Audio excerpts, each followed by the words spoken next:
നമസ്കാരം. ഇന്ന് P V Anwar നടത്തിയ പത്രസമ്മേളനത്തിൽ വളരെ ശ്രദ്ധിക്കപ്പെട്ട ചില കാര്യങ്ങളുണ്ട്. ഒരുപക്ഷെ എത്ര പേർക്ക് അത് മനസ്സിലായി എന്നറിയില്ല. പക്ഷെ ലോകത്തിന്റെ വിവിധ ഭാഗങ്ങളിൽ നടപ്പിലാക്കിയിട്ടുള്ളതും ഇന്ന് ഇവിടെ നമ്മുടെ ഈ സംസ്ഥാനത്ത് നടപ്പിലാക്കാൻ മടിക്കുന്നതും ആരുടെയൊക്കെയോ അജണ്ടയുടെ പിറകെ അല്ലെങ്കിൽ എവിടെ നിന്നൊക്കെയോ ലഭിക്കുന്ന ഫണ്ടുകൾ അടിച്ചു മാറ്റാൻ വേണ്ടി കാണിക്കുന്ന ഉദ്യോഗസ്ഥ ലോബിയുടെ ചില കള്ളത്തരങ്ങൾ അദ്ദേഹം പിടിച്ചു പുറത്തിടുകയുണ്ടായി. നമ്മൾ മനസ്സിലാക്കേണ്ട ഒരു കാര്യം, മറ്റ് രാജ്യങ്ങളിൽ, വിദേശ രാജ്യങ്ങളിലൊക്കെ ഇതേപോലെ മൃഗശല്യങ്ങൾ, ഇപ്പോൾ ആന ചവിട്ടി കൊല്ലുന്നു, അതുപോലെ കടുവ പുറത്തിറങ്ങുന്നു, ജനവാസ മേഖലയിലേക്ക് ഇറങ്ങുന്നു, കുരങ്ങിന്റെ ശല്യം കൂടുന്നു, മെഡിക്കൽ കോളേജിന്റെ വാർഡിൽ വരെ പന്നി എത്തുന്നു. ഇതാണ് നിലവിലുള്ള സാഹചര്യം. ഈ സാഹചര്യങ്ങൾ ഒഴിവാക്കാൻ ഓരോരോ രാജ്യങ്ങൾ കൃത്യമായ ഇടവേളകളിൽ അവയുടെ ആ എണ്ണം പരിമിതപ്പെടുത്താൻ വേണ്ടി ഹണ്ടിങ് ഏർപ്പെടുത്താറുണ്ട്. നമ്മുടെ ഈ സംസ്ഥാനത്ത് ഇത്രയും കാലത്തിനിടയിൽ എത്ര തവണ അത് ഏർപ്പെടുത്തിയിട്ടുണ്ട്? എന്താണ് ഇത്രയധികം വന്യമൃഗങ്ങൾ ഇവിടെ അധികരിച്ച് വരുന്നത്? അതിന്റെ ആവശ്യമുണ്ടോ? ആവാസ വ്യവസ്ഥ എന്നതിന്റെ പേര് പറഞ്ഞുകൊണ്ട് ഈ വനമേഖല വ്യാപിപ്പിച്ച് ഇവിടെയുള്ള സാധാരണക്കാരന്റെ കൃഷിയിടവും അവന്റെ ആവാസ വ്യവസ്ഥയും വനമേഖലയിലേക്ക് കൂട്ടിച്ചേർത്ത് ഇവിടെ മൃഗാധിപത്യം വന്ന് മൃഗങ്ങൾ മാത്രം ജീവിച്ചാൽ മതി എന്നാണോ പറയുന്നത്? നിയമങ്ങൾ ഉണ്ടാക്കുമ്പോൾ അത് മനുഷ്യന് കൂടി വേണ്ടിയുള്ളതാകണം. നിയമം മനുഷ്യന് വേണ്ടിയാണ് വേണ്ടത് എന്ന് ഞാൻ പറയുന്നില്ല, മനുഷ്യന് കൂടി വേണ്ടിയുള്ളതായിരിക്കണം എന്നുള്ളതാണ്. പക്ഷെ ഇവിടെ അത്തരത്തിൽ നിയമങ്ങൾ നടപ്പിലാക്കുമ്പോൾ സ്വാഭാവികമായും മനുഷ്യനെ മാത്രം ഇവിടെ കാണുന്നില്ല എന്നുള്ളത് വസ്തുതയാണ്. ഇവിടെ മൃഗങ്ങൾക്ക് വേണ്ടി, മറ്റുള്ളവയ്ക്ക് വേണ്ടി ജീവിക്കുന്ന ഒരു ശീലം, ജനങ്ങളുടെ ആവാസ വ്യവസ്ഥയും സ്വത്തും സ്ഥലവും പിടിച്ചെടുക്കുന്ന ഒരവസ്ഥ. അതിന് നിലമ്പൂരിൽ മാത്രമല്ല, കേരളത്തിന്റെ വിവിധ മേഖലകളിൽ ഈ സംഭവം ആവർത്തിക്കുന്നുണ്ട്. ജനങ്ങൾ അധിവസിക്കുന്ന സ്ഥലത്തെ ഭൂമി ഒരുപക്ഷെ സർക്കാർ ഭൂമി ആയിരിക്കാം. പി വി അൻവർ പറഞ്ഞതുപോലെ പുഴയ്ക്ക് അക്കരെ ഒരു ജണ്ട ഉണ്ടായിരിക്കും, വനാതിർത്തി അവിടെ. ഇപ്പോ ആ ജണ്ട എടുത്ത് ആ പുഴയുടെ ഇക്കരെ കൊണ്ടുവന്ന് വെക്കുമ്പോൾ പുഴ വനത്തിൻ്റെതായി മാറി. അതുപോലെ സർക്കാർ ഭൂമി പുറമ്പോക്കൽ ആ റോഡരികിൽ 2 മരം വെച്ച് കഴിഞ്ഞാൽ ജണ്ട അങ്ങോട്ട് മാറും. അപ്പോൾ അത് സ്വാഭാവികമായി വനഭൂമിയായി മാറി. ഇങ്ങനെ വനഭൂമിയുടെ വ്യാപ്തി കൂട്ടിക്കൊണ്ടുവന്ന് ജനജീവിതം ഇല്ലാതാക്കുന്ന ഒരവസ്ഥ ഇവിടെ ഉണ്ട്. കാട്ടിൽ നിന്ന് വിറവ് ശേഖരിക്കാൻ പറ്റില്ല, അതുപോലെ പുഴയിൽ നിന്ന് വെള്ളമെടുക്കാൻ പറ്റില്ല.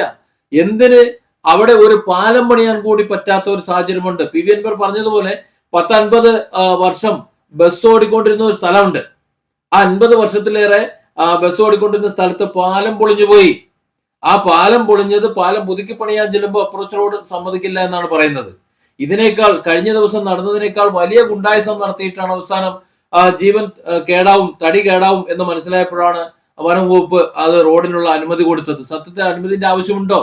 വനം വകുപ്പ് കയ്യേറിയ സ്ഥലങ്ങളാണ്. ഇന്ന് ഇവിടുത്തെ കൃഷിഭൂമി വന്യമൃഗങ്ങളെ വിട്ട് ഇറക്കി കർഷകരെ അവിടെ നിന്ന് ഓടിച്ചു വിട്ട് അതിനുശേഷം ആ ഭൂമി കയ്യേറി വനഭൂമിയാക്കുന്ന ഒരു വൃത്തികെട്ട രീതി ഇവിടെ കണ്ടുവരുന്നുണ്ട്. ഇത് എത്ര പേർക്ക് മനസ്സിലായിട്ടെന്നറിയില്ല. ഏതായാലും ജനശ്രദ്ധയിലേക്ക് ഇത് വന്നത് നല്ല കാര്യം. പക്ഷെ അതിനെ മറികടക്കാൻ വേണ്ടി ഒരു വന നിയമം ഇവിടെ പിണറായി സർക്കാർ ഉണ്ടാക്കി വെക്കുകയാണ്. എന്തിനാണ് ഈ വന നിയമം? ഈ പറഞ്ഞ പിടിച്ചെടുത്ത സ്ഥലത്ത് പോലും ഒന്ന് എത്തി നോക്കിയാൽ, ഒന്ന് വിമർശിച്ചാൽ പോലും 3 വർഷത്തെ ശിക്ഷ കിട്ടുന്ന ഈ നിയമം ആർക്ക് വേണ്ടിയാണ് ഈ നിയമം? സത്യത്തിൽ ഇത്തരം നിയമങ്ങൾ ജനനന്മയ്ക്ക് വേണ്ടിയിട്ടുള്ളതല്ല, അത് ജനങ്ങളുടെ നാശത്തിന് വേണ്ടിയുള്ളതാണ് എന്നതാണ് വസ്തുത. പി വി അൻവറിന്റെ ഈ വാർത്താ സമ്മേളനം മുഴുവനായി ഒന്ന് കേൾക്കുക. ഇതിൽ എല്ലാം ഉണ്ട്. പി വി അൻവർ ആരോ ആയിക്കോട്ടെ, ഏത് ഗുണ്ടയായിക്കോട്ടെ, അങ്ങനെയൊക്കെയാണല്ലോ പറയുന്നത്. മറ്റു പലതും പറയുന്നുണ്ട്. പക്ഷെ ഇവിടെ പി വി അൻവർ എന്തിനു വേണ്ടിയാണോ അറസ്റ്റ് വരിച്ചത്, എന്തിനു വേണ്ടിയാണോ ഇപ്പൊ അദ്ദേഹം സംസാരിക്കുന്നത്, അത് ഈ കേരളത്തിലെ 3.5 കോടി ജനങ്ങൾക്ക് വേണ്ടി മാത്രമല്ല, പശ്ചിമഘട്ടത്തിലെ താഴെ താമസിക്കുന്ന മുഴുവൻ ആൾക്കാരും വേണ്ടിയാണെന്ന് മനസ്സിലാക്കിക്കൊണ്ട് പി വി അൻവറിന്റെ ഇന്നത്തെ വാർത്താ സമ്മേളനത്തിലേക്ക്.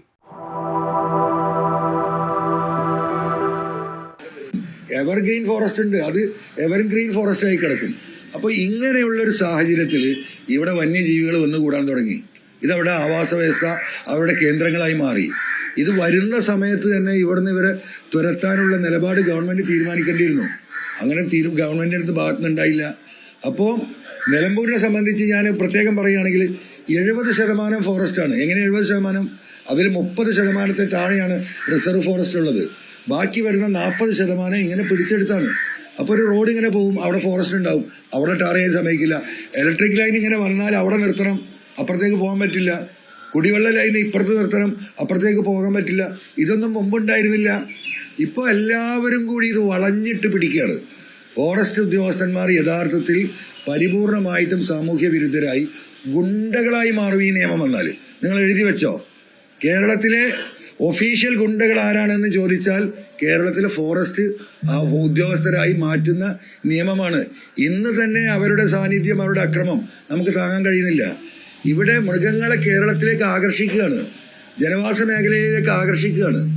ഫോറസ്റ്റിൻ്റെ അകത്തുണ്ടാകേണ്ട ആനക്കടക്കം തിന്നാനുണ്ടാവേണ്ട ഭക്ഷ്യവസ്തുക്കളില്ല. കാര്യമായിട്ട് ഓടയും മുളയുമാണ്. ഈ മലമ്പ്രദേശത്തൊക്കെ മുമ്പ് കണ്ടമാനുണ്ടായിരുന്നു. ഇന്ന് അതൊക്കെ അവർ വെട്ടി വെളുപ്പിച്ചു. അവിടെ വേറെ ആനക്ക് തിന്നാൻ പറ്റാത്ത വൻമരങ്ങൾ പിടിപ്പിച്ചു. സ്വാഭാവികമായിട്ടും ഈ ആന ഭക്ഷണം കഴിക്കാൻ എങ്ങോട്ട് പോകും? കാട്ടിലെ ആനക്ക് തിന്നാനൊന്നുമില്ല. തിന്നാൻ കിട്ടാതെ ആകുമ്പം ആനകൾ ഈ ഭക്ഷണം തേടി വരികയാണ്. ഭക്ഷണം തേടി ആനകളെ വരുത്തുകയാണ്. കുടിവെള്ള സ്രോതസ്സുകൾ സ്വാഭാവികമായിട്ട് കാട്ടിൻ്റെ അകത്തുണ്ടായിരുന്ന സ്രോതസ്സുകൾ പലതും മണ്ണിടിഞ്ഞ് പോയി, പലതും ഇവർ തന്നെ തൂർക്കുന്നു എന്നുള്ള പരാതി പോലും തമിഴ്നാട്ടിൽ നിന്നുണ്ട്. ഓവാലി എന്ന് പറയുന്ന ഒരു പഞ്ചായത്തുണ്ട് നമ്മുടെ തൊട്ടടുത്ത്, നിലമ്പൂരിന് ഗൂഡല്ലൂർ കയറി. നിങ്ങൾ പോയി നോക്കണം. 45,000 മനുഷ്യർ ജീവിച്ചിരുന്ന നാടാ. ഇന്നവിടെ 5,000 ആളില്ല. നിങ്ങൾ പോയി നോക്കിയാൽ ഇത് യുദ്ധക്കളമാണെന്ന് തോന്നും. അത്രയും വീടുകൾ ഇട്ടിറങ്ങിയ ആളുകൾ പോന്നു. കാരണം ജീവിക്കാൻ മാർഗമില്ല. ആ ഓവാലി പഞ്ചായത്തിൻ്റെ അവസ്ഥ കേരളത്തിലെ മലയോര മേഖലയ്ക്ക് ആയിക്കൊണ്ടിരിക്കുകയാണ്. അപ്പം ഈ മൃഗങ്ങൾക്ക് വേണ്ട ആവശ്യമായ ഭക്ഷണവും Need a high-quality AI voice like this for your content? Don't be stuck without വെള്ളവും വൻകാടുകളിൽ റിസർവ് ഫോറസ്റ്റിൽ ഒരുക്കേണ്ട ഫോറസ്റ്റ് അവിടെ മുഴുവൻ വെട്ടി നിരത്തി ഇതുപോലെ മരം സൃഷ്ടിച്ചു. ഇതാണ് ഒന്ന്. രണ്ടാമത്, കോഴിക്കോട്ടങ്ങാടിയിൽ എങ്ങനെയാണ് പുലി വരുന്നത്? നിങ്ങൾ ആലോചിക്കണം. മഞ്ചേരി എങ്ങനെയാണ് വരുന്നത്? തിരുവനന്തപുരത്ത് വരും. സെക്രട്ടേറിയറ്റിനകത്ത് പുലി വരും. അധിക താമസമൊന്നുമില്ല. എന്താ കാരണം? ഇവിടെ പല ആളുകളും പറയുന്നത് ഈ മനുഷ്യരെ നിർബന്ധിത സാഹചര്യം ഉണ്ടാക്കി കാട്ടിൽ നിന്ന് ഇറക്കി വിടാനുള്ള പല രീതിയിലുള്ള ഗൂഢാലോചനകളും ഈ പറയുന്ന ലോബിക്കകത്ത് നടക്കുന്നുണ്ട്. ഇതൊരു ഇന്റർനാഷണൽ ലോബിയുടെ ഇടപെടലാണ്. പത്രക്കാർ ദയവായിട്ട് അതുകൂടെ ഒന്ന് മനസ്സിലാക്കണം. നമ്മുടെ പശ്ചിമഘട്ടം എന്ന് പറയുന്നത് ഇവിടെ നിന്ന് കന്യാകുമാരിയിൽ നിന്ന് ആരംഭിച്ച് കേരളത്തിൻ്റെ കിഴക്കൻ അതിർത്തിയിലൂടെ കടന്നുപോയി മംഗലപുരത്തു കൂടെ പോയി, അത് കഴിഞ്ഞ് ഗോവയുടെ വടക്കൻ അതിർത്തി കഴിഞ്ഞ് മഹാരാഷ്ട്ര കഴിഞ്ഞ് ഗുജറാത്തിൽ പോയിട്ടാണ് ഈ പശ്ചിമഘട്ടം അവസാനിക്കുന്നത്. ഈ മേഖലകളിലെ മുഴുവൻ ഇവിടുത്തെ വനസാന്നിധ്യം നമുക്കറിയാം. ആഗോളതാപനം വർദ്ധിക്കുകയാണ്. ആഗോളതാപനം വർദ്ധിക്കുന്നതിന് ഇവിടെ അതിനെ നിയന്ത്രിക്കാൻ കാടുകൾ തന്നെയാണ് വേണ്ടത്. അപ്പോൾ പശ്ചിമഘട്ടം അതിൽ വലിയ സ്വാധീനം ചെലുത്തുന്നുണ്ട്. ആ പശ്ചിമഘട്ടത്തെ വനവ്യാപ്തി വർദ്ധിക്കുക എന്ന് പറയുന്നത് ലോകത്തിൻ്റെ ആവശ്യമാണ്. ആ ലോകത്തിൻ്റെ ആവശ്യം നിറവേറ്റാനാണ് ഇത്തരത്തിലുള്ള സാഹചര്യങ്ങൾ ഉണ്ടാകുമ്പോൾ, അവിടുത്തെ ജനങ്ങളുടെ ജീവിത നിലവാരം പ്രതിസന്ധിയിലാകുമ്പോൾ അവർക്ക് സപ്പോർട്ട് ചെയ്യണം ആര്? ഗവൺമെൻറ്. അത് നമ്മുടെ ഗവൺമെൻറ് ചെയ്യേണ്ട. ലോകത്തിൻ്റെ ആവശ്യമാണ് പശ്ചിമഘട്ടത്തിൻ്റെ വനവ്യാപ്തി വർദ്ധിപ്പിക്കൽ. അപ്പോൾ അതിലേക്ക് കൊടുക്കുന്ന ഫണ്ടാണ് നമ്മൾ ഈ പറയുന്ന കാർബൺ ഫണ്ട്. എന്തുകൊണ്ടാണ് കാർബൺ ഫണ്ട്? ലോകത്ത് കാർബൺ ഉൽപ്പാദിപ്പിക്കുന്നത്, അതായത് വലിയ ഇൻഡസ്ട്രിയൽ രാജ്യങ്ങൾ ഈ കാർബൺ ഉൽപ്പാദിപ്പിക്കുമ്പോൾ ആ കാർബൺ ചൂട് വർദ്ധിക്കുന്നുണ്ട്. നമ്മുടെ വാഹനമൊക്കെ ഇപ്പോൾ എന്താ പെട്രോൾ മാറ്റി ഡീസൽ മാറ്റി പെട്രോളും CNG ആക്കുന്നത്? പുക നിയന്ത്രിക്കാനാണ്, കാർബൺ നിയന്ത്രിക്കാനാണ്. ഇതിൻ്റെ ആവശ്യം എന്താണ്? ഇത് പ്രകൃതിയിലേക്ക് ഒരുപാട് ചൂട് വർദ്ധിക്കുന്നുണ്ട്. ഇത് ഒഴിവാക്കാൻ, ഇത് നിയന്ത്രിക്കാൻ പല വ്യവസായ രാജ്യങ്ങളും അവരുൽപ്പാദിപ്പിക്കുന്ന വ്യവസായങ്ങൾ കുറക്കണം എന്ന് പറഞ്ഞാൽ തയ്യാറായില്ല. അങ്ങനെയാണ് 2014-15 15 പാരീസിൽ വെച്ചിട്ട് യുണൈറ്റഡ് നേഷൻസ് ഇങ്ങനെ സമ്മേളനം നടത്തുന്നത്. പാരീസ് കോൺഫറൻസ് എന്ന് അതിന് പറയാം. ആ കോൺഫറൻസിലെടുത്ത തീരുമാനമാണ് എന്ത്? ഇത്തരത്തിലുള്ള രാജ്യങ്ങൾ കാർബൺ ഉൽപ്പാദിപ്പിക്കുന്നത് അവർ കുറക്കുന്നില്ലെങ്കിൽ അതിനെ കോമ്പൻസേറ്റ് ചെയ്യാൻ വേണ്ടിയിട്ട് പണം കൊടുക്കണം. ആർക്ക്? യുണൈറ്റഡ് നേഷൻസിന്. അതാണ് കാർബൺ ഫണ്ട്. ആ പണം എന്താണ് ചെയ്യേണ്ടത്? ആ പണം ഇത്തരത്തിലുള്ള മലബാരങ്ങളിൽ ജനങ്ങൾക്ക് അവരുടെ ജീവിത സാഹചര്യം നല്ല രീതിയിലാക്കാനും അവിടെ വനവൽക്കരണം നടത്താനും അവർക്ക് ആ പണം കൊടുക്കണം. 5 പൈസ ഈ ഫണ്ടിൽ നിന്ന് ഈ മലയോര മേഖലയിൽ ഈ പശ്ചിമഘട്ടത്തിൽ ഒരാൾക്കും കിട്ടിയിട്ടില്ല. ഈ പണം മുഴുവൻ ഈ IFSകാർ കൊള്ളയടിച്ച് പോവുകയാണ്. രാഷ്ട്രീയക്കാർക്ക് പോലും അറിയില്ല സത്യത്തിൽ ഈ പണം എങ്ങോട്ടാണ് പോകുന്നത്. അപ്പോൾ അവരുടെ ആവശ്യം എന്താണ്? ഇവിടെ വനവ്യാപ്തി വർദ്ധിക്കണം. ഇവിടെ കേരളത്തിലെ വനം 10,000 ഹെക്ടർ വർദ്ധിച്ചു എന്നാണ് നിയമസഭയിൽ കൊടുത്ത കണക്ക്. ഭൂമി പെറ്റുപെരുകുമോ? അപ്പോൾ എങ്ങനെയാണ് വനം വർദ്ധിച്ചത്? എൻക്രോച്ച് ചെയ്യാണ്. എൻക്രോച്ച്. കേരളത്തിലെ ഏറ്റവും വലിയ എൻക്രോച്ചേഴ്സ് എന്ന് പറയുന്നത് ഫോറസ്റ്റാണ്. റവന്യൂവിൻ്റെ ഭൂമി, PWയുടെ ഭൂമി, കൃഷി ഫാമിൻ്റെ ഭൂമി. ഇവിടുത്തെ മുണ്ടേരി ഫാം പത്രക്കാർ നിങ്ങൾ ഇന്നൊന്ന് പോയി അന്വേഷിക്കണം. 1500 ഏക്കർ ഭൂമി ഉണ്ടായിരുന്നു മുണ്ടേരി ഫാമിന്. 500 ഏക്കർ ഇവർ പിടിച്ചെടുത്തു. EFL എന്ന് പറഞ്ഞിട്ട്, EFL എന്ന് പറഞ്ഞ സർക്കാരിന്റെ ഭൂമി തന്നെ പിടിച്ചെടുക്കുന്നു. ഇപ്പം എന്താ, പുഴയിലേക്ക് കിടക്കുകയാണ്. അതാണ് ഈ ഭേദഗതിയുടെ ഏറ്റവും വലിയ വിഷയം. നിങ്ങൾ ശ്രദ്ധിച്ചോ, നമ്മളൊക്കെ വെള്ളം കുടിക്കുന്നവരാണ്. കേരളത്തിന്റെ അനുഗ്രഹം തന്നെ 44 പുഴയാണ്. ഇപ്പം നിലമ്പൂർ കരുളായി ഫോറസ്റ്റിൽ നിങ്ങൾ പോയാൽ കരുളായി പുഴക്ക് അക്കരെയാണ് ഫോറസ്റ്റ്. ആ അക്കരയായിരുന്നു ജണ്ട ഉണ്ടായിരുന്നത്. ഇപ്പം അവർ ചെയ്തുകൊണ്ടിരിക്കുന്നത് എന്താണ്, ആ ജണ്ട എടുത്ത് പുഴയുടെ ഇക്കരെ കൊടുത്ത് വെക്കുകയാണ്. ഇക്കരെ കൊടുത്ത് വെച്ചാൽ എന്തായി, വനാതിർത്തി പുഴന്റെ ഇക്കരയായി, പുഴ അവരുടേതായി, വെള്ളത്തിന്റെ അവകാശം. അതിനുള്ള നിയമ ഭേദഗതി വരിക. ഇതുവരെ അത് നിയമ സാധുതയില്ലായിരുന്നു. ഇപ്പം അതിന് നിയമ ഭേദഗതി കൊടുക്കുകയാണ്. ഈ കണ്ട് കാണപ്പെട്ട പഞ്ചായത്തുകൾ എവിടുന്ന വെള്ളം എടുക്കുക? ഇപ്പൊ വരുന്ന പുതിയ നിയമത്തിൽ ഈ അമിതാധികാരം കൊടുക്കുന്നതോടൊപ്പം പുഴയിൽ നിന്ന്, മലയിൽ നിന്ന് ആരംഭിക്കുന്ന പുഴകൾ ഉത്ഭവം അവിടെയാണ്. അതുകൊണ്ട് ഈ വെള്ളത്തിന്റെ ഓണർഷിപ്പ് അവർക്കാണെന്ന് അവരുടെ വാദം. പഞ്ചായത്തിന് കുടിവെള്ള പദ്ധതി ഉണ്ടാക്കാൻ പറ്റില്ല. ഇപ്പൊ ഈ ജലജീവൻ എന്ന് പറഞ്ഞ കോടികൾ കേന്ദ്രത്തിന്റെ പൈസ കൊണ്ട് ഇവിടെ വലിയ പദ്ധതികൾ നടന്നുകൊണ്ടിരിക്കുക. 700 കോടിയുടെ കുടിവെള്ള പദ്ധതിയാ നിലമ്പൂർ നടക്കുന്നത്. ഇതിന് വെള്ളം എടുക്കേണ്ട ചാലിയാർ പുഴയിൽ നിന്ന്. നാളെ ഇവരുടെ പെർമിറ്റ് വേണം, ചെറിയ കാര്യമല്ല.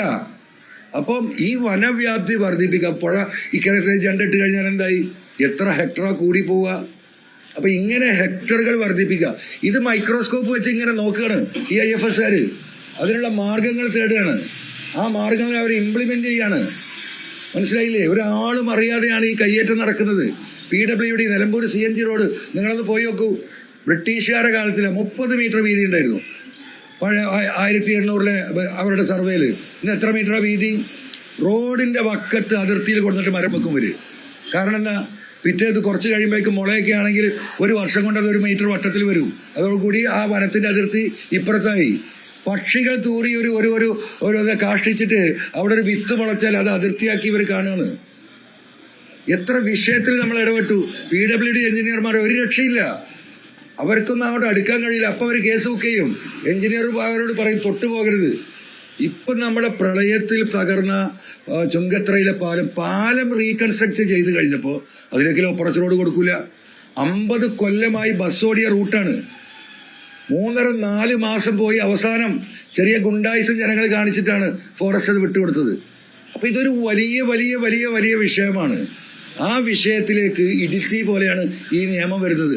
അതുകൊണ്ടാണ് ഇത് ഏറ്റെടുത്ത് ജനങ്ങളുടെ ശ്രദ്ധയിൽ. കാരണം ഇത് മൂടി വെക്കപ്പെട്ട നിയമ ഭേദഗതിയാണ്. അതുകൂടി പത്രക്കാർ ശ്രദ്ധിക്കുക. സാധാരണ ഇത്തരത്തിലുള്ള ഭേദഗതികൾ വരുമ്പോൾ പബ്ലിക് ഒപ്പീനിയൻ എടുക്കും, അവരുടെ പരാതി സ്വീകരിക്കും, പത്രങ്ങളിൽ വലിയ കോളം പരസ്യം നൽകും, സമയം കൊടുക്കും. ഒന്നും ഉണ്ടായിട്ടില്ല. നവംബർ 1-ാം തീയതിയാണ് ഇതിന്റെ കരട്. ഈ പറയുന്ന മന്ത്രിമാര്, CPIയുടെ 4 മന്ത്രിമാരുണ്ടല്ലോ, വലിയ പ്രകൃതി സ്നേഹികളാണല്ലോ ഇവര്, വലിയ മനുഷ്യ സ്നേഹികളാണല്ലോ. മിണ്ടിയവര് ഇവരടക്കല്ലേ ഒപ്പിട്ട് കൊടുത്തത്. കേരള കോൺഗ്രസിന്റെ മാണി ഗോപിന്റെ റോഷി അഗസ്റ്റിൻ ഉണ്ടല്ലോ, മലയോര കർഷകരുടെ രക്ഷകൻ. എന്തേ റോഷി പ്രതികരിക്കാതിരുന്നത്? അവിടെ ഇരുന്ന് കൊണ്ട് അത് ഒപ്പിട്ട് കരടിന് അനുമതി നൽകി മന്ത്രിസഭാ യോഗം. ആ യോഗത്തിൽ ഈ പറയുന്ന റോഷിയും ഈ പറയുന്ന CPI മന്ത്രിമാരുണ്ട്. ഇടുക്കിയിലും കോട്ടയത്തും കർഷകർ പ്രശ്നം ഉണ്ടാക്കിയപ്പോൾ നേതാക്കന്മാരെയും കൂട്ടി മുഖ്യമന്ത്രിയെ പോയി കണ്ടിട്ട് ആശങ്ക അറിയിച്ചു അല്ലേ? അപ്പൊ ഈ ജനം ഇനി ആരെയാ കാത്തിരിക്കേണ്ടത്? അപ്പൊ ഈ നിയമം ഒരു കാരണവശാലും അസംബ്ലിയിൽ വന്ന് ചർച്ച നടന്നാൽ പാസ്സാവും. എനിക്ക് കേരളത്തിലെ പ്രതിപക്ഷ നേതൃത്വത്തോട് അങ്ങേയറ്റം അഭ്യർത്ഥിക്കാനത് അത്രയും സീരിയസ് ആണ്. മലയോര കർഷകര്, ഇവിടുത്തെ പൊതുസമൂഹം എല്ലാവരും ഈ വിഷയത്തിൽ ഇടപെടണം. ഇത് 1,30,00,000 മാത്രമല്ല ബാധിക്കുന്നത്. കോഴിക്കോട്ടങ്ങാടിയിൽ കുരങ്ങാണ്, സെക്രട്ടേറിയറ്റിൽ കുരങ്ങാണ്, കേരളത്തിന്റെ ഹൈക്കോടതിയിൽ കുരങ്ങാണ്. ഫയൽ വെക്കാൻ വയ്യ, ഭക്ഷണം ഉണ്ടാക്കാൻ വയ്യ.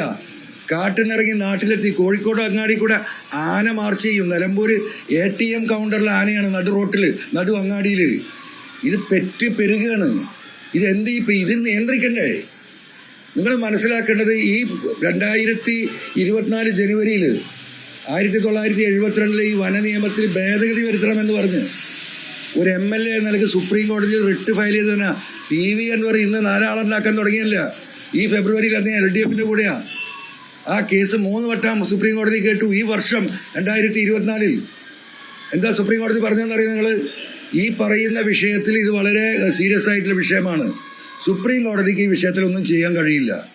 പക്ഷേ കേരളത്തിന്റെ ഗ്രീവിയൻസ്, നമ്മൾ 20 കൊല്ലത്തെ ഇവിടുത്തെ ഗ്രീവിയൻസ്, എത്ര ആൾ മരിച്ചു, എത്ര നഷ്ടമുണ്ടായി, ആ കണക്കുകൾ മുഴുവൻ കോടതിയിൽ നമ്മൾ കൊടുത്തതാ. ഇത് വായിച്ചിട്ട് ബഹുമാനപ്പെട്ട സുപ്രീം കോടതി പറഞ്ഞു, നിങ്ങളുടെ റിട്ട് ഞങ്ങൾ തള്ളുന്നില്ല. ഇതിൽ സ്റ്റേറ്റ് ചില കാര്യങ്ങൾ ചെയ്യാനുണ്ട്. If you want you can file this petition in the high court of Kerala എന്ന് പറഞ്ഞിട്ട് എൻ്റെ റിട്ട് മടങ്ങി തന്നു, തള്ളാതെ മടങ്ങി തന്നു. ആ റിട്ട് ഫയൽ ചെയ്യാൻ ഹൈക്കോടതിയിൽ കൊടുത്തിരിക്കുകയാണ്. അപ്പോൾ ഈ മൊത്തത്തിൽ ലോകരാജ്യങ്ങൾ നിങ്ങളെ കൊടുത്ത റിട്ടിൽ നിങ്ങൾ പ്രത്യേകം മനസ്സിലാക്കേണ്ടത്, ലോകത്ത് നമ്മളെക്കാളും ഫോറസ്റ്റിലെ രാജ്യമാണ് കാനഡ, അത് കഴിഞ്ഞാൽ ഓസ്ട്രേലിയ, അതുപോലെ അമേരിക്ക. ഡെവലപ്ഡ് കൺട്രീസിലൊക്കെ ഫോറസ്റ്റ് ഉണ്ട്, അവിടെയൊക്കെ വന്യമൃഗങ്ങളുണ്ട്. 5 വർഷം കൂടുമ്പം ഇതിനെ നിയന്ത്രിക്കാനുള്ള ഒരു കമ്മിറ്റി ഉണ്ട്. ആ കമ്മിറ്റി പരിശോധന നടത്തി ഇത് പെറ്റുപെരുകി എണ്ണം വർദ്ധിച്ചിട്ടുണ്ടെങ്കിൽ അതിനെ കശാപ്പ് ചെയ്യാനുള്ള നിയമം അവിടെ ഉണ്ട്. ഓസ്ട്രേലിയയിൽ സീസണിൽ നിങ്ങൾക്കറിയോ, അവിടെ ഇതിന് കൾച്ചറൽ യൂണിറ്റുകളുണ്ട്, കമ്മ്യൂണിറ്റി യൂണിറ്റുകൾ. അവർക്ക് സർക്കാർ തോക്ക് കൊടുക്കുകയാണ് കങ്കാരുവിനെ കൊല്ലാണ്. ഒരു കങ്കാരുവിനെ വെടിവെച്ച് കൊടുത്താൽ $100 അവർക്ക് ഇനാം കൊടുക്കുകയാണ്. സുപ്രീം കോടതിയിൽ കൊടുത്താൽ നിങ്ങളത് വായിച്ചു നോക്കണം. അങ്ങനെയാണ് അവിടെ മനുഷ്യർ ജീവിക്കുന്നത്.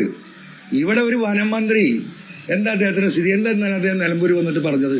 ഒന്ന് വന്നല്ല നിലമ്പൂരിലേക്ക്. ഒരു ആദിവാസി യുവാവിനെ ചവിട്ടിക്കൊന്ന് ഈ കോലത്തിലാക്കിയിട്ട് തിരിഞ്ഞു നോക്കിയവർ വൈകുന്നേരം 6:30 മണിക്ക് ഈ അപകടമുണ്ടായിട്ട് 11 മണിയോട് കൂടി ആശുപത്രിയിലെത്തിയ പോട്ടെ, അവിടെ കിടന്ന് ചോര വാർന്ന ഒഴുകിയാണ് മരിച്ചത്. ഇനി പോസ്റ്റ്മോർട്ടം റിപ്പോർട്ട് വരുമ്പം നമുക്കറിയാം.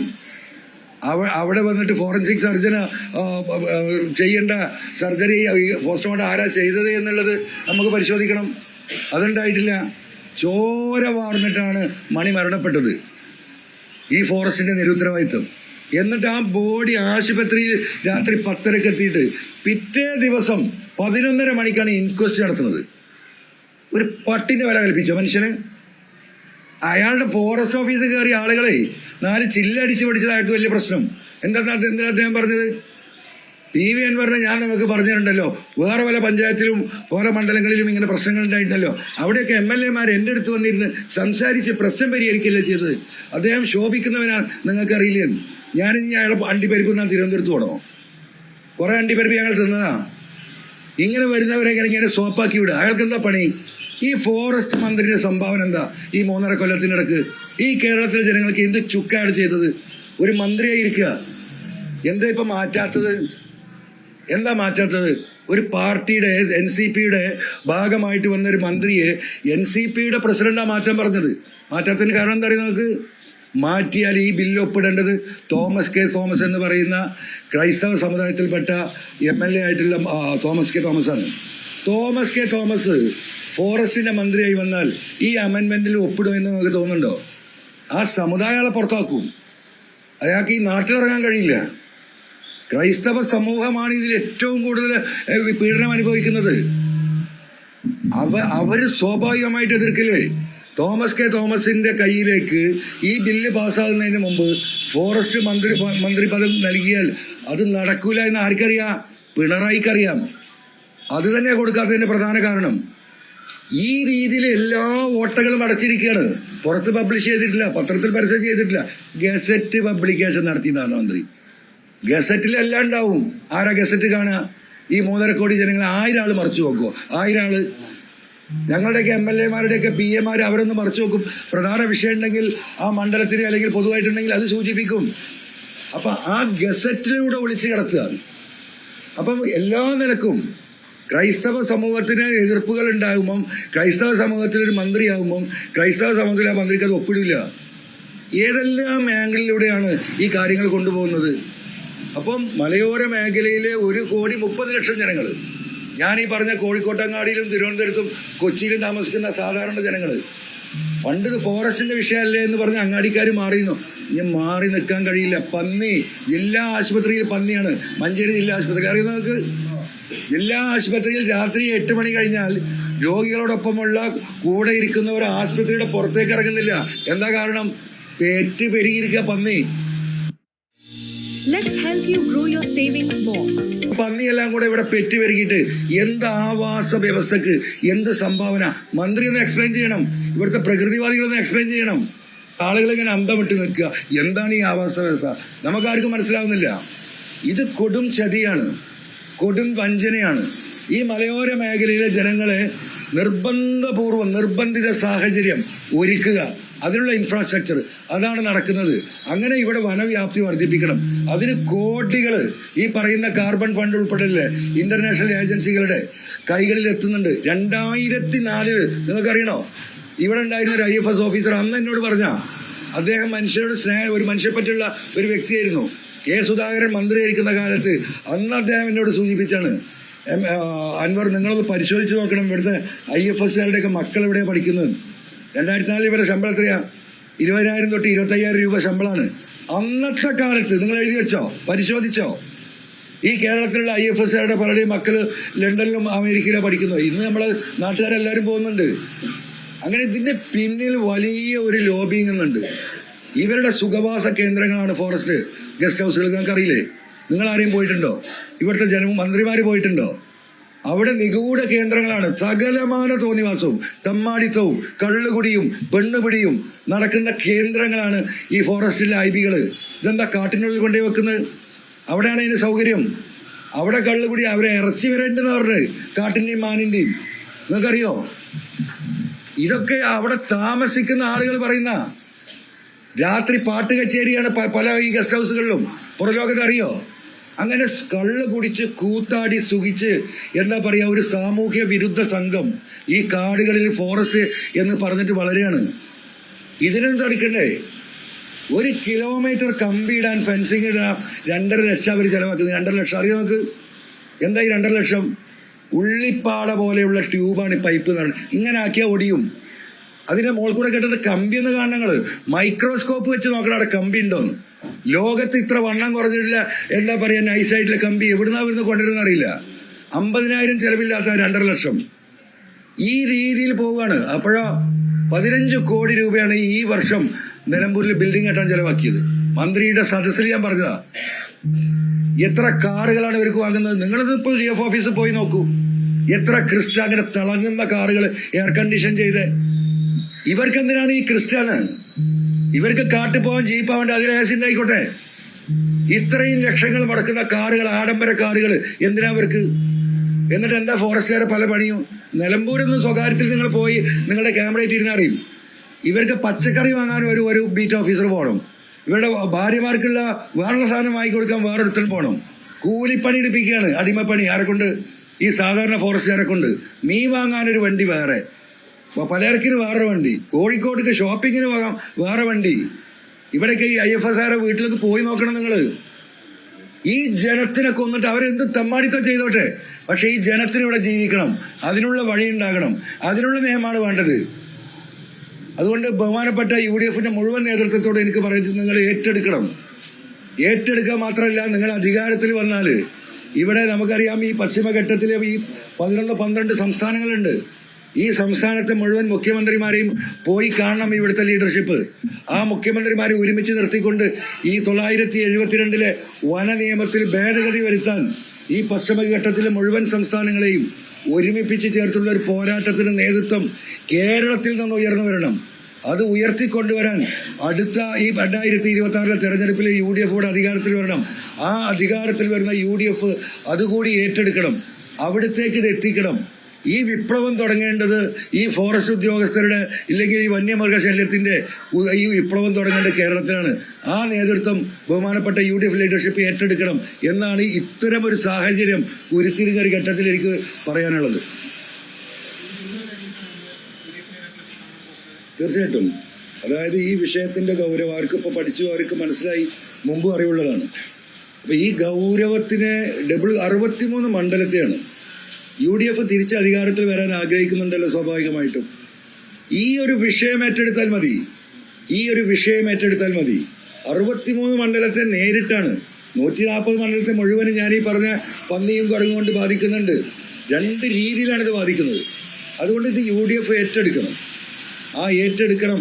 അതിനോടൊപ്പം ഒരു പ്രവർത്തകനായി, ഒരു സാധാരണക്കാരനായി അവരോടൊപ്പം ഈ മലയോര കർഷകർക്ക് വേണ്ടി നിന്നു കൊടുക്കാൻ ഞാൻ തയ്യാറാണ്. തീർച്ചയായിട്ടും ഓരോ നേതാക്കളെയും കാണും. മുന്നണി ഒന്നുമല്ലല്ലോ ഇവിടെ വിഷയം. ഇവിടെ ഇപ്പം ഈ നമ്മുടെ മുന്നിൽ നിൽക്കുന്ന ഈ വന്യജീവി ആക്രമണം, അതിനോടൊപ്പം നിൽക്കുന്ന ഈ വരുന്ന മനുഷ്യത്വരഹിതമായ ബില്ലുമാണ്. ആ വിഷയമാണ് ഇപ്പോൾ ഇവിടെ നിൽക്കുന്നത്. മുന്നണി എന്ന് പറയുന്ന ജനങ്ങളാണ്. ജനങ്ങളെല്ലാവരെയും സ്വരൂപിക്കണം. എനിക്ക് UDF ലീഡർഷിപ്പിനുള്ളതാണ് പറയാനുള്ളത്. എന്നെ വിട്ടേക്ക്. എനിക്കൊരു MLA ഷിപ്പോ ഒരു സീറ്റോ ഒരു പഞ്ചായത്ത് പ്രസിഡന്റോ ആവശ്യമോ നിങ്ങൾ തരണ്ട. നമുക്ക് ഒരു ആവശ്യമില്ല. അങ്ങനെ ആരും ആ വിഷയത്തിൽ ഭയപ്പെടണ്ട. ജനങ്ങളുടെ ഈ വിഷയം UDF ഏറ്റെടുക്കുക തന്നെ വേണം. ഇവിടെ ഏകദേശം 100ഓളം കർഷക സംഘടനകളുണ്ട് കേരളത്തിൽ. അത്ഭുതപ്പെടുത്തും നമ്മൾ അതിലേക്ക് നോക്കിയാൽ. എങ്ങനെയാണ് ഇത്രമാത്രം കർഷക സംഘടനകൾ ഉണ്ടായി എന്ന് നമ്മൾ പരിശോധിക്കുമ്പോൾ പല ഘട്ടങ്ങളിലും ഇവർക്ക് നീതി നിഷേധിക്കപ്പെട്ടതാണ്. അതിൽ കോൺഗ്രസ് ഉണ്ട്, ലീഗ് ഉണ്ട്, CPM ഉണ്ട്, പലരുണ്ട്. അവർക്ക് രാഷ്ട്രീയം എടുത്തവരുണ്ട്. ഇനി ഞങ്ങൾ രാഷ്ട്രീയ നേതാക്കന്മാരുടെ അടുത്തേക്ക് പോകുന്നില്ല എന്ന് പറഞ്ഞവരുണ്ട്. അപ്പം ഈ ഒരു വിഭാഗത്തെ മുഴുവൻ കൂട്ടിപ്പിടിക്കണം. അതിൻ്റെ നേതൃത്വം ഈ മലയോര മേഖലയിലുള്ള മുഴുവൻ ക്രൈസ്തവ സഭകളുമായും അവിടുത്തെ തിരുമേനിമാരുമായിട്ട് സംസാരിക്കണം. ഇവരെ എല്ലാവരെയും കൂട്ടി യോജിപ്പിച്ചുകൊണ്ട് വലിയ ഒരു അജിറ്റേഷന് ലീഡർഷിപ്പ് നൽകണം UDF നേതൃത്വം. ആ പണിയാണ് ഞാൻ എടുത്തുകൊണ്ടിരിക്കുന്നത്. അതിൽ ഏകദേശം ഈ പറയുന്ന എല്ലാ സംഘടനകളും ആ രാഷ്ട്രീയത്തിനതീതമായിട്ട് ഈ വിഷയത്തിൽ ഇടപെടാൻ തയ്യാറായി നിൽക്കുകയാണ്. അതോടൊപ്പം വനവാസികളായ ആദിവാസികൾ ഒന്ന് പോയി നോക്കണം നിങ്ങൾ അവരുടെ അവസ്ഥ. എത്രായിരം കോടി രൂപയാണ് ഒരു വർഷം ഇവിടെ കൊടുക്കുന്നത്. ഒരു പൈസ അതിന്റെ 10 എന്താ പറയാ ഇവരുടെ ഈ പറയുന്ന പദ്ധതികളിൽ അത് ചെലവഴിക്കാനോ അവർക്ക് ഗുണകരമായ ഒരു അവസ്ഥയിലെത്താനും സാധിക്കുന്നത്. ഈ ആദിവാസി ദളിത് മലയോര മേഖല ഇവിടെ UDF കോൺസെൻട്രേറ്റ് ചെയ്യണം. അവരാണ് ഇന്ന് സമൂഹത്തിൽ ആദിവാസികളുടെ രക്ഷകരെന്ന് പറയുന്ന എന്താ പറയുക പിണറായിയും CPM ഒക്കെ അവരെ തിരിഞ്ഞു നോക്കിയിട്ടില്ല. അത് അവർക്കും ബോധ്യമാണ്. ദളിതുകൾ അതിലേറെ ഡെസ്പറേറ്റ് ആണ്. ഈ പറയുന്ന ഈ സംഘടനകളെ മുഴുവൻ ഇവർ കൂച്ചുവിലം കിട്ടു. ഒരു ദളിത് സംഘടനക്കും ഒരു ആദിവാസി സംഘടനക്കും മിണ്ടാനുള്ള അവകാശം പിണറായി സത്തിന് മുമ്പിൽ ഇല്ല. ഇത് കാണണം UDF, ഇത് മനസ്സിലാക്കണം. അതിനുള്ള വർക്ക് നടത്തണം.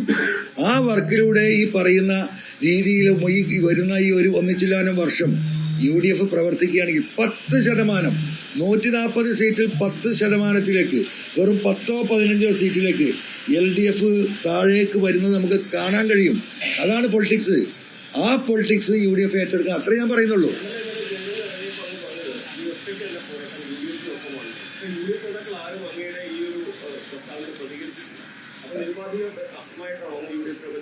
അല്ല, താങ്കൾക്ക് ചെവിയില്ലാത്തതുകൊണ്ട് താങ്കൾ അത് കേൾക്കാതിരുന്നു. മനസ്സിലായില്ലേ? ആരൊക്കെ പ്രതികരിച്ചു എന്നില്ല കേരളത്തിൽ 3.5 കോടി ജനങ്ങൾക്ക് അറിയാം. ന്യൂസ് 18 കുറേ ആയിട്ട് ചിലപ്പോൾ ഒന്നും കേൾക്കുന്നില്ല. അനുമോദ് ആ രീതിയിലെ ചോദ്യം ചോദിക്കണ്ട. എല്ലാവരും പ്രതികരിച്ചത് നിങ്ങൾ കണ്ടാണല്ലോ. പിന്നെ പ്രതികരിച്ചില്ല നിങ്ങൾ എന്തടിസ്ഥാനത്തിലാണ് പറയാം? അല്ല, അവർ നൽകിയ സപ്പോർട്ട് നമ്മൾ സ്വാഭാവികമായിട്ടും അതിൻ്റെ തിരിച്ച് സപ്പോർട്ട് പറയുമല്ലോ. ആ രീതിയിൽ വിളിച്ചാണ്. ആ നിലയ്ക്ക് തന്നെയാണ് ഇപ്പം ഇന്ന് UDF ലീഡർഷിപ്പിൽ നിന്ന് നാളെയിട്ട് കാണും. തീർച്ചയായിട്ടും പ്രതിപക്ഷ നേതാവിനെ ഇന്നലെ ഞാൻ സംസാരിച്ചിരുന്നു. അദ്ദേഹം 2 മാസം മുമ്പ് ഇവിടെ നിലമ്പൂരിൽ നമ്മുടെ ചുങ്കത്തറ CHCയിൽ അവിടെ ഒരു ഡയാലിസിസ് സെൻറ്റർ നടക്കുന്നുണ്ട്. അതിൻ്റെ 4ാമത് ഷിഫ്റ്റ് ഉദ്ഘാടനം ചെയ്യാൻ അദ്ദേഹം വന്നിരുന്നു. അവിടെയുള്ളത് ഇപ്പോൾ 16 മെഷീനാണ്. 9 മെഷീൻ ഞാൻ ജനങ്ങളിൽ നിന്ന് പിരിച്ചെടുത്ത് കൊടുത്തതും 6 മെഷീൻ 9ഉം 7 മെഷീൻ MLA ഫണ്ടിൽ നിന്ന് കൊടുത്തായിരുന്നു. അങ്ങനെ 16 മെഷീൻ വെച്ച് ഇപ്പോൾ 3 ഡയാലിസിസ് ഇതായിരുന്നു നടന്നിരുന്നത്, ഷിഫ്റ്റുകളായിരുന്നു. 4ാമത്തെ ഷിഫ്റ്റ് ഉദ്ഘാടനം ചെയ്ത് ബഹുമാനപ്പെട്ട പ്രതിപക്ഷ നേതാവായിരുന്നു. അന്ന് അദ്ദേഹത്തോട് ഞാൻ പറഞ്ഞിരുന്നു നമുക്ക് 2-3 മെഷീനും കൂടി കിട്ടണം, പ്രതിപക്ഷ നേതാവ് ഈ വിഷയത്തിൽ നിന്ന് ഇടപെടണം എന്ന് പറഞ്ഞിരുന്നു. അപ്പം തന്നെ അദ്ദേഹം അത് വാക്ക് പറഞ്ഞാൽ ഞാൻ ഇടപെടും, അതിൻ്റെ സംവിധാനം ഉണ്ടാക്കുമെന്ന് പറഞ്ഞു. ഇന്നലെ അദ്ദേഹത്തോട് സംസാരിച്ചപ്പോൾ അദ്ദേഹം എന്നോട് പറഞ്ഞു ആ 2 മെഷീനും എത്തിയിട്ടുണ്ട്, ഉടനെ തന്നെ അത് നമുക്ക് ചുങ്കത്തറ ഹോസ്പിറ്റലിലേക്ക് കൈമാറണം, പ്രോഗ്രാമിന് നിങ്ങൾ വരണമെന്ന് ഞാൻ പറഞ്ഞു. തീർച്ചയായിട്ടും ഞാൻ വരാമെന്ന് പ്രതിപക്ഷ നേതാവ് ഇന്നലെ രാത്രി 10:30 മണിക്ക് എനിക്ക് വാക്ക് തന്നിട്ടുണ്ട്. ഞങ്ങൾ സംസാരിച്ചിട്ടുണ്ട്. അപ്പം ജനങ്ങളുടെ വിഷയങ്ങൾ, ഇത്തരത്തിലുള്ള വിഷയങ്ങളിൽ ജനങ്ങളുടെ അടിസ്ഥാനപരമായ വിഷയമാണ് ഡയാലിസിസ് എന്ന് പറയുന്നത്. നമുക്കറിയാം എത്രയോ രോഗികൾ ഇപ്പം ഇന്നും പൈസ കൊടുക്കാനില്ലാത്തതുകൊണ്ട് ആഴ്ചയിൽ 3 ഡയാലിസിസ് പറഞ്ഞത് ഇറുകി പിടിച്ച് വേദന സഹിച്ച് ഒരു ഡയാലിസിസ് അഡ്ജസ്റ്റ് ചെയ്ത് ജീവിക്കുന്നവരൊക്കെ ഈ നാട്ടിലുണ്ട്. അവർക്കൊരാശ്വാസമാണ്. അതാണ് അദ്ദേഹത്തോട് ആ യോഗത്തിൽ പറഞ്ഞു. അദ്ദേഹം പരിഗണിക്കാമെന്ന് പറഞ്ഞു. ഇപ്പം അദ്ദേഹം മെഷീൻ വാങ്ങി കയ്യിൽ കിട്ടിയിട്ടുണ്ട്, ഉടനെ തരാമെന്ന് പറഞ്ഞു. ഇതൊക്കെ ഇതിനിടയിൽ നടക്കുന്നുണ്ട്. അല്ല, തീർച്ചയായിട്ടും അറിയിക്കണല്ലോ. നമുക്കിപ്പോൾ നന്ദികേട് കാണിക്കാൻ പറ്റില്ലല്ലോ, രാഷ്ട്രീയം വേറെയല്ലേ. ഇപ്പം വേണമെങ്കിൽ ഈ ഒരു ഘട്ടത്തിൽ UDF ഉണ്ടാതിരുന്നൂടായിരുന്നു. സ്വാഭാവികമാണല്ലോ. അൻവറൊന്ന് പോയി പഠിക്കട്ടെ, ഒന്ന് അനുഭവിക്കട്ടെ എന്നാണ് അവർ വിചാരിച്ചിരുന്നെങ്കിൽ സ്വാഭാവികമായിട്ടും അതിനനുസരിച്ച് അവർക്ക് സംസാരിച്ചൊഴിയാമായിരുന്നു. അവരെ ചെയ്തിട്ടില്ലല്ലോ. അവരങ്ങനെ ഒരു ഘട്ടം വന്നപ്പോൾ ഇങ്ങനെ ഒരു മനുഷ്യനെ ഈ പറഞ്ഞതുപോലെ ഭീകരനാക്കി രാത്രി പാതിരാക്ക് പോലീസ് തൂക്കിക്കൊണ്ടു പോകുമ്പോൾ അതിന് മാനുഷികമായിട്ടും രാഷ്ട്രീയമായിട്ടും തന്നെയാണ് അവർ പ്രതികരിച്ചത്. അതുകൊണ്ട് ഇപ്പോൾ പാണക്കാട് തങ്ങളോടായാലും കുഞ്ഞാടി സാഹിബിനോടായാലും രമേശ് ചെന്നിത്തലയോടായാലും സുധാകരനോടായാലും അതിന് ഇടപെട്ട പ്രതിപക്ഷ നേതാവിനോടായാലും എനിക്ക് നന്ദി പറയേണ്ട ബാധ്യത ഉണ്ടല്ലോ. ഞാനങ്ങനെ മനുഷ്യരോട് നന്ദികേട് കാണിക്കുന്ന ആളല്ല. നമ്മൾ നിൽക്കുന്ന സ്ഥലത്ത് ആത്മാർത്ഥമായി നിന്നിട്ടുണ്ട്. ആ ആത്മാർത്ഥമായി നിന്നതിൻ്റെ പേരിലാണല്ലോ ഇപ്പോൾ പുറത്തേക്ക് വരേണ്ടി വന്നത് LDF-ൽ നിന്ന്. ഞാൻ അന്നും ജനങ്ങളോടൊപ്പമാണ് നിന്നത്. ജനങ്ങളുടെ വിഷയം പറഞ്ഞപ്പോഴാണ് ഞാൻ പുറത്തായത്. അതുകൊണ്ട് ഇപ്പം ഈ UDF ലീഡർഷിപ്പ് എൻ്റെ കൂടെ നിൽക്കുമ്പോൾ നമ്മൾ മരിച്ചു നിൽക്കുന്നു. അതിനെന്താ തർക്കം? അല്ല, നേരത്തെ നിയമസഭയിൽ തീരുമാനമെടുത്തു, സ്പീക്കറെ അറിയിച്ചിരുന്നു, ഒറ്റയ്ക്ക് ഇരിക്കുകയാണ്, UDF-ന്റെ കൂടെ ഇല്ലായിരുന്നു. ഇപ്പം UDF നേതാക്കളായി ഇക്കാര്യത്തിൽ ചർച്ച നടത്തുക. ഇല്ല, ഞാൻ അത് UDF-ആണ് തീരുമാനിക്കേണ്ടത്. ഞാൻ എന്താണ് UDF-നോട് ഈ പറഞ്ഞ ഈ വിഷയങ്ങൾ ഏറ്റെടുത്ത് UDF-ന്റെ പിന്നിൽ നിൽക്കാൻ ഞാൻ തീരുമാനിച്ചു. എന്നെ എടുക്കണോ വേണ്ടേ എന്നുള്ളത് അവർ തീരുമാനിച്ചോട്ടെ. ഞാൻ ഈ വിഷയങ്ങൾ മുഴുവൻ ഉണ്ടാക്കിയത് എനിക്കല്ല. എനിക്ക് വേണ്ടിയിട്ടാണെങ്കിൽ എനിക്ക് ഈ LDF-ന്ന് ഇറങ്ങി വരണോ? നിങ്ങൾക്കറിയാലോ, അത്യാവശ്യം മോശപ്പെടാത്ത നല്ലൊരു പൊസിഷനിലായിരുന്നു ഞാൻ ഉണ്ടായിരുന്നെന്നുള്ളൂ. മുഖ്യമന്ത്രിയുമായിട്ടും മന്ത്രിമാരുമായിട്ടും ഉള്ള എൻ്റെ ബന്ധങ്ങളൊക്കെ ഇതെല്ലാം ഇട്ടെറിഞ്ഞ് വന്നത് കേരളത്തിലെ ജനങ്ങൾക്ക് വേണ്ടിയിട്ടാണ്, എനിക്ക് വേണ്ടിയിട്ടാണ്. എനിക്ക് അവിടെ നിന്നാൽ പോരെ. ഞാനിപ്പോൾ ഈ പോരാട്ടം നടത്തുന്നത് ഈ ആദിവാസികൾക്ക്, ഈ മലയോര കർഷകർക്ക് വേണ്ടിയാണ്. അവിടെ എൻ്റെ പ്രശ്നമാണെങ്കിൽ എനിക്ക് ഈ പണിയെടുക്കണ്ടല്ലോ. അതുകൊണ്ട് എന്നെ ആലോചിച്ചിട്ട് ഈ വിഷയങ്ങൾ ഏറ്റെടുക്കാതിരിക്കണ്ട. അത് UDF ലീഡർഷിപ്പാണ്. എൻ്റെ സാഹചര്യം, എൻ്റെ സാന്നിധ്യം, എൻ്റെ ഇടപെടൽ UDF-ന് ആവശ്യമുണ്ടോ എന്ന് തീരുമാനിക്കേണ്ട UDF-ആണ്. ഒറ്റ മനുഷ്യൻ ഞാൻ ഇത് പറഞ്ഞു കൊടുത്തു. ഇതിലിപ്പോൾ ഞാൻ പ്രയാസപ്പെടുന്ന ഒരു വിഷയം എന്ന് പറയുന്നത്, കേരളത്തിലെ ലക്ഷക്കണക്കിന് ആളുകൾ ഈ പറയുന്ന ആൻറ്റി CPM മൈൻഡുള്ള, ആൻറ്റി LDF മൈൻഡുള്ള ആളുകളുണ്ട്. ഇവരൊക്കെ എന്താ പറയുക, ആശങ്കയിലാണ്. എല്ലാവരോടും പറഞ്ഞു കൊടുക്കുന്നത് PC ജോർജിൻ്റെ പാർട്ടിയുടെ കാര്യമാണ്. അപ്പം UDF-ഉം കൂടി എടുത്തിട്ടില്ലെങ്കിൽ ഞങ്ങൾ ഇറങ്ങിയാൽ ഞങ്ങൾ വഴിയാധാരാകുമോ? മനുഷ്യൻ്റെ സ്വയമായിട്ടുള്ള എന്താ പറയുക ഒരു എക്സിസ്റ്റൻസിനെ അത് ബാധിക്കുമോ എന്ന് തോന്നുന്ന ആളുകളാണ് പലരും ഭയപ്പെട്ടിട്ട് നിൽക്കുന്നത്. ഇപ്പം തന്നെ ഈ അറസ്റ്റ് എന്താ? ഈ അറസ്റ്റിൻ്റെ മനുഷ്യൻ മനസ്സിലാക്കണ്ട. ഞാൻ 4 ദിവസം മുമ്പാണ് CPM-ലെ ചില നേതാക്കന്മാർ, ചില MLA-മാർ, ചില മുൻ MLA-മാർ ഈ എന്താ പറയുക മുന്നേറ്റത്തോടൊപ്പം വരാൻ സാധ്യതയുണ്ടെന്ന് നിങ്ങളോട് പറയുന്നത്. അവിടെയാണ് അറസ്റ്റ് വരുന്നത്. നിങ്ങൾ മനസ്സിലാക്കണം.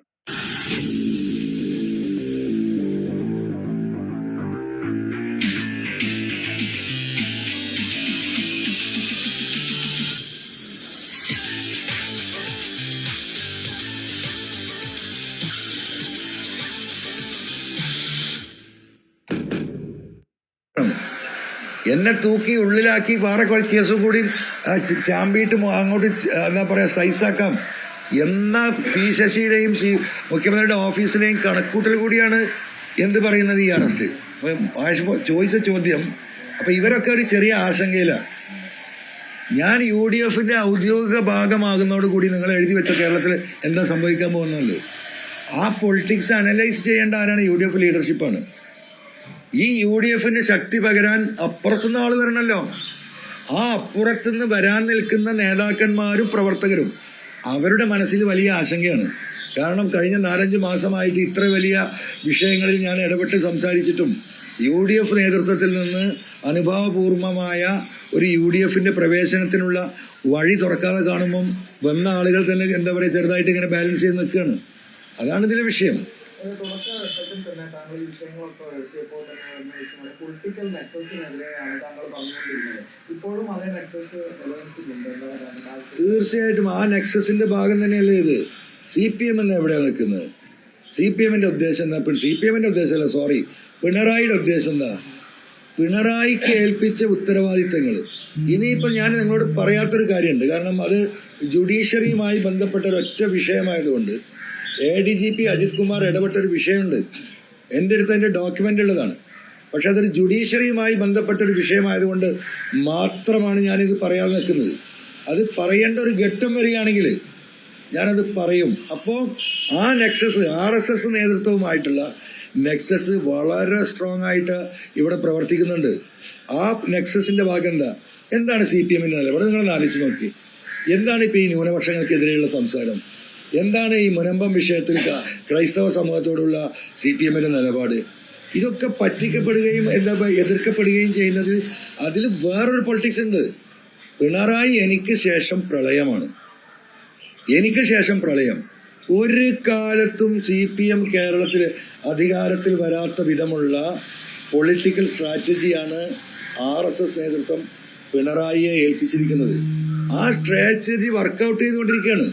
അതിന്റെ ഭാഗമാണ് നമ്മൾ ഈ കണ്ടുകൊണ്ടിരിക്കുന്നത്. അതുകൊണ്ട് ആ നെക്സസ് തുടരുന്നുണ്ട്. അതിന്റെ വിശദമായ കാര്യങ്ങൾ ഇനി വിശദീകരിക്കേണ്ടി വന്നാൽ ആ ജുഡീഷ്യറിയുമായി ബന്ധപ്പെട്ട് അജിത് കുമാർ നടത്തിയ ഇടപാടുകൾ അത് ഡൽഹിയിലാണ്, കേരളത്തിലല്ല. മനസ്സിലായി? എത്രയും ഇപ്പോൾ പറയുന്നുള്ളൂ. അജിത് കുമാർ നടത്തിയ ഇടപാടുകൾ. അപ്പം അദ്ദേഹത്തെ സംബന്ധിച്ച് അദ്ദേഹം പരിപൂർണമായും ബന്ധിതനാണ്. അദ്ദേഹത്തിന്റെ കാല് ബന്ധിതനാണ്, അദ്ദേഹത്തിന്റെ ഇടതുകാലും വലതുകാലും ബന്ധിതനാണ്, അദ്ദേഹത്തിന്റെ കൈകൾ ബന്ധിതമാണ്, അദ്ദേഹത്തിന്റെ നാവ് ബന്ധിതമാണ്. എല്ലാം ബന്ധിതമായിട്ട് ഈ ബന്ധിക്കപ്പെട്ട എല്ലാ ചരടുകളും പോയി നിൽക്കുന്നത് RSSന്റെ കേന്ദ്രത്തിലാണ്. അവിടെയാണ് ഇത് കെട്ടിവെച്ചിരിക്കുന്നത്. അപ്പൊ സ്വാഭാവികമായിട്ടും ആ ഇൻസ്ട്രക്ഷൻ പ്രകാരം, ആ നെക്സസിന്റെ തീരുമാനപ്രകാരമല്ലാതെ ഒരു ഇഞ്ച് മുന്നോട്ട് പോകാൻ പിണറായി വിജയന് സാധിക്കില്ല. അതുകൊണ്ടാണ് പറയുന്നത്, കമ്മ്യൂണിസ്റ്റ് പാർട്ടിയുടെ ചരിത്രം അവസാനം കുറിക്കുന്ന കേരളത്തിലെ മുഖ്യമന്ത്രി പശ്ചിമ ബംഗാളിൽ എന്താണോ സംഭവിച്ചത് അത് തന്നെ കേരളത്തിൽ സംഭവിക്കാൻ പോവാണ്. പാവപ്പെട്ട ഈ പറയുന്ന നേതാക്കന്മാർക്ക് തൊഴിലാളി നേതാക്കന്മാരുണ്ട് നാട്ടിൽ. നിങ്ങളൊന്ന് ആലോചിച്ച് നോക്കി, എവിടെ പോയി CITU? എവിടെ CITU? കേൾക്കുന്നുണ്ടോ? ആകെ നോക്കുകൂലി വാങ്ങുന്നൊരു വാർത്തയല്ലേ വരുന്നത്. ഒരു സമരം ഏതെങ്കിലും ഒരു ഘട്ടത്തിൽ ഇവിടുത്തെ തൊഴിലാളി സംഘടനകൾ നടത്തുന്നുണ്ടോ? ഇവിടുത്തെ ആദിവാസി സംഘടനകൾ നടത്തുന്നുണ്ടോ? ഇവിടുത്തെ ദളിത് വിഭാഗം നടത്തുന്നുണ്ടോ? എല്ലാ നേതാക്കന്മാരെയും ഈ കയറിൽ കെട്ടിയിരിക്കുകയാണ്. മിണ്ടാൻ അധികാരമില്ല. അതാണ് പിണറായിസം. ആ പിണറായിസമാണ് CPMന്റെ അടിവേര് തകർക്കും. ഒരു തർക്കവും നിങ്ങൾ കരുതണ്ട.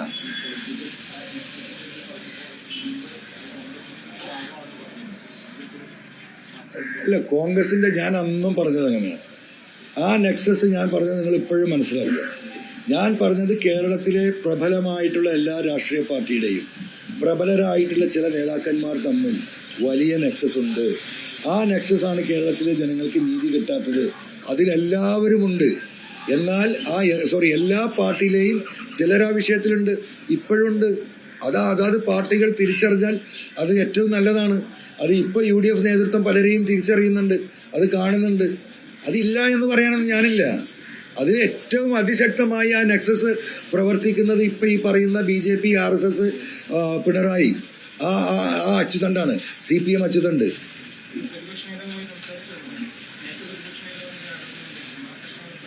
അതൊക്കെ കഴിഞ്ഞു പോയ രാഷ്ട്രീയത്തിലെ അഭിപ്രായങ്ങളും നിലപാടുകളും അത് ഇരുമ്പൊലൊക്കെ പോലെ ഇങ്ങനെയൊന്നും നിൽക്കില്ല.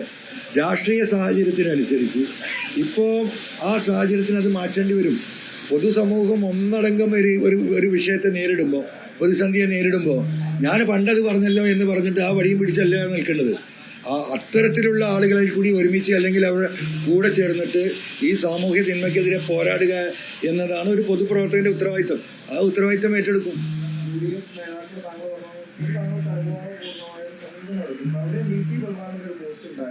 താങ്കൾ പ്രതിപക്ഷ നേതാവിനെതിരെ, രാഹുൽ ഗാന്ധിക്കെതിരെയൊക്കെ പറഞ്ഞ കാര്യങ്ങൾ അത് തിരുത്താൻ തയ്യാറാണെങ്കിൽ താങ്കളുമായി യോജിക്കുന്നത് മറ്റ് യോജിപ്പൊന്നുമില്ല എന്നാണ് പറഞ്ഞത്. പ്രതിപക്ഷ നേതാവിനെതിരെ താങ്കൾ ഒരു ആരോപണം ഉന്നയിച്ചിരുന്നത്. അല്ല, നമ്മൾ ഭരണപക്ഷത്തിരിക്കും, പ്രതിപക്ഷത്തിന്റെ കാര്യങ്ങൾ നമ്മൾ ചൂണ്ടിക്കാട്ടല്ലോ. അതിപ്പോൾ ഞാൻ പറഞ്ഞു കഴിഞ്ഞല്ലോ.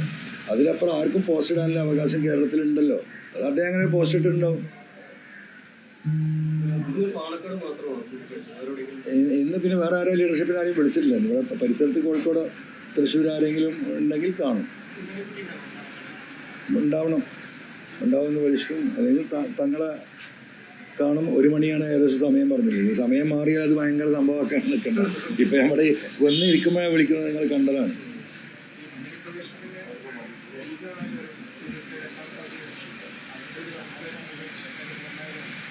അതൊക്കെ UDFിലെ കാര്യം ഞാൻ എങ്ങനെയും പറയാം. എനിക്കിപ്പോൾ അത് പറയാൻ പറ്റില്ലല്ലോ. ഞാൻ പറഞ്ഞല്ലോ, UDF ലീഡർഷിപ്പ് എടുക്കേണ്ട തീരുമാനം. ഞാൻ അങ്ങോട്ടേക്കാണോ തോണി തിരുനക്കരയ്ക്കാണോ അതോ തോണി മറിയോ എന്ന് നോക്കിയിട്ടാണ് ആളുകൾ എന്താ പറയുക നിൽക്കുന്നത്. ആ ആളുകളൊക്കെ ഒരു വഞ്ചിയിൽ കയറണമെങ്കിൽ ഞാൻ ഈ പറയുന്ന സംവിധാനത്തിന് UDF നേതൃത്വം അതിന് എന്താ പറയുക ഒരു സംരക്ഷണ കവചം ഒരുക്കേണ്ടതുണ്ട്. ആ സംരക്ഷണ കവചം UDF ഒരുക്കിയാൽ ഞാൻ ഈ പറയുന്ന മലയോര മേഖലയിലെ ഈ 100-100 ജില്ലാനും ഈ കർഷക സംഘടനകൾ, ഈ പറയുന്ന ദളിത് സംഘടനകൾ, ഈ SC വിഭാഗത്തിൽപ്പെട്ട നേതാക്കന്മാർ, ഇവരെയൊക്കെ നമുക്കൊരു പ്ലാറ്റ്ഫോമിൽ ഒരുക്കാൻ പറ്റും. CPMലെ വലിയ വിഭാഗം പ്രവർത്തകർ ശ്വാസം മുട്ടി നിൽക്കുകയാണ്. നിങ്ങൾ കണ്ടല്ലോ ഇന്നലെ ജയിലിൽ നിന്ന് പുറത്തിറങ്ങുമ്പോഴുള്ള അവസ്ഥയൊക്കെ. കാരണം ജനങ്ങൾക്കത് മനസ്സിലാവുന്നുണ്ട്. പ്രതികരിക്കാനുള്ള ശേഷി അവർക്ക് എന്താ പറയുക, അവരുടെ ജീവിത സാഹചര്യം കൊണ്ടില്ല.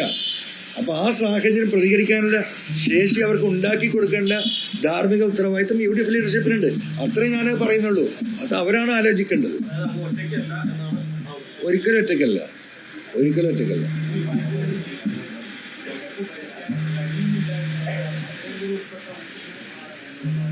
അല്ല, അദ്ദേഹം രാജിവെക്കുന്നതായിരിക്കും അദ്ദേഹത്തിന് ഏറ്റവും നല്ലത്. എന്തിനാണ് അദ്ദേഹം ഈ മന്ത്രിയായി നടക്കുന്നത്? ഞാൻ ചോദിക്കട്ടെ, 1.5-2 ലക്ഷം രൂപ അദ്ദേഹം ശമ്പളം വാങ്ങുന്നുണ്ടല്ലോ അല്ലേ? ഇപ്പം ഇതെല്ലാം കഴിഞ്ഞ് പലപ്പോഴും ഇപ്പം ഈ നടന്ന സംഭവങ്ങളിൽ ഈ പറയുന്ന പല MLA-മാരും അവിടെ ഇടപെട്ടിട്ട് അവരുടെ ശമ്പളം അടക്കം അവിടുത്തെ പിരിവെടുത്തിട്ട് അവർ ലോക്കലായിട്ട് ഇവർ സപ്പോർട്ടുണ്ട്. ഒരു രൂപ ഇത്രയും വലിയ മാനസിക പ്രശ്നങ്ങൾ ഉണ്ടായത് എടുത്ത് അദ്ദേഹത്തിന് ഉത്തരവാദിത്തപ്പെട്ടവർ അത്തരത്തിലൊരു മാനസിക ഇടപെടൽ, അദ്ദേഹത്തിന് അധികാരം, ആ കാറ്, ആ വീട്, മനസ്സിലായോ? അതിലപ്പുറം ഞാനെന്താ പറയുക, വ്യക്തിപരമായിട്ടൊന്നും ഞാൻ പറയാം. അദ്ദേഹത്തെക്കുറിച്ചൊക്കെ തിരുവനന്തപുരത്ത് നിന്നൊക്കെ പറഞ്ഞു കേൾക്കുന്നത് നിങ്ങളൊക്കെ കേൾക്കുന്നുണ്ടാവും. അദ്ദേഹം ഒരു ഘട്ടത്തിൽ മന്ത്രിസഭയിൽ നിന്ന് പുറത്തായ ആളാണ്. എന്തിനാണ് പുറത്തായത് നിങ്ങൾക്കൊക്കെ അറിയാം. ഞാൻ പറയണ്ടല്ലോ എന്തിനാ പുറത്തായതെന്നുള്ളത്. അപ്പോൾ ഇവരൊക്കെ സുഖജീവിതം നയിക്കാൻ അങ്ങനെ ഉണ്ടെങ്കിൽ എന്തിനാ ഈ പാവപ്പെട്ട മനുഷ്യരെ കൊല്ലാൻ കാവലിരിക്കുന്ന മന്ത്രിയാണ്. അതാണ് നിങ്ങൾ മനസ്സിലാക്കേണ്ടത്. ഈ മലയോര സമൂഹത്തെ കൊല്ലാൻ കാവലിരിക്കുന്ന, ശരിക്കും കൊലപാതകമല്ലേ മണിൻ്റെ നടന്നിരിക്കുന്നത്? രക്തം വാർന്നൊഴുകിയിട്ടാണ് മരിക്കുന്നത്. ആ കൊലപാതകത്തിന് ഉത്തരം പറയണ്ടേ? ആ ഉദ്യോഗസ്ഥരുടെ പേരിൽ കേസെടുക്കണ്ടേ?